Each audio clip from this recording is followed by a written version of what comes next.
السلام علیکم رحمۃ اللہ وبرکاتہ۔ اللہ کی رحمت ہو آپ پر۔ اس ویڈیو میں ہم حرام اور حلال کمائی کے بارے میں جانیں گے۔ حرام کمائی کے ذرائع جنہیں قرآن مجید میں منع فرمایا گیا: رشوت اور کسی کا مال غصب کرنا، سورہ البقرہ آیت نمبر 188۔ اور آپس میں ایک دوسرے کا مال ناحق نہ کھاؤ، اور نہ ہی اس کو حاکموں تک پہنچاؤ تاکہ لوگوں کے مال کا کچھ حصہ ناجائز طور پر کھا جاؤ، حالانکہ تم جانتے ہو کہ یہ گناہ ہے۔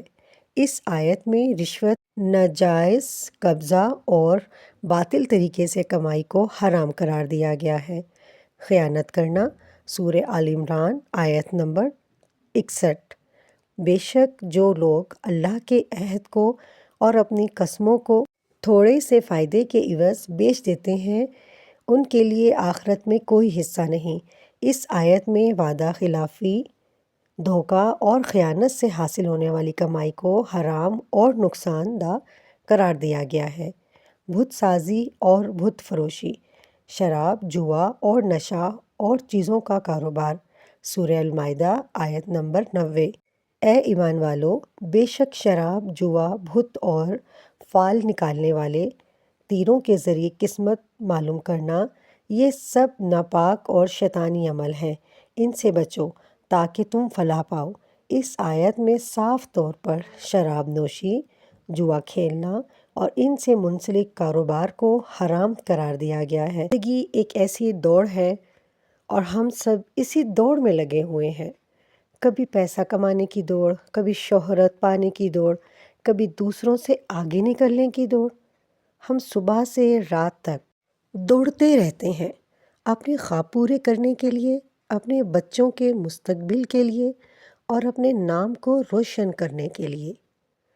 لیکن کبھی رک کر یہ سوچا ہے، آخر کار ان سب کا انجام کیا ہوگا؟ جس دولت کے لیے ہم رات دن پسینہ بہاتے ہیں، جس زمین، مکان، زیور اور گاڑی کے لیے ہم دنیا سے لڑ جاتے ہیں، جب موت آتی ہے تو وہ سب ہمارے ہاتھ سے چھن جاتا ہے، اور ہمارے حصے میں کیا آتا ہے؟ بس ایک کفن، ایک سفید کپڑا، جو ہمارے سارے غرور، دولت اور شان کو مٹی میں چھپا دیتا ہے۔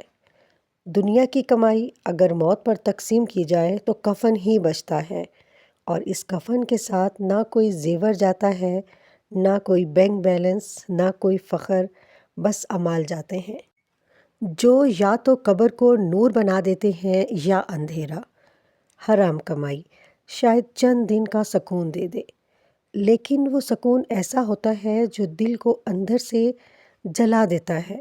حرام لقمہ دل سے ایمان کا نور چھین لیتا ہے، اور حلال کمائی، وہ چاہے تھوڑی ہی کیوں نہ ہو، اس میں برکت بھی ہے اور عزت بھی، اور اللہ کی رضا بھی۔ دنیا کے لوگ آپ کو دولت سے پہچانیں یہ ضروری نہیں، اصل پہچان تو اس وقت ہوگی جب قبر میں آپ کا چہرہ نورانی ہوگا، کیونکہ آپ نے حلال کھایا تھا اور حلال کمایا تھا۔ یاد رکھیں، زندگی ختم ہو جاتی ہے لیکن حساب باقی رہتا ہے، لہٰذا حلال کمائیں، حلال کھائیں، کیونکہ انجام صرف کفن ہے، مگر سوالات بہت بھاری۔ کفن تو ہر ایک کو ملتا ہے، مگر روشنی صرف انہی کو قبر میں ملتی ہے جنہوں نے حلال کمایا ہو۔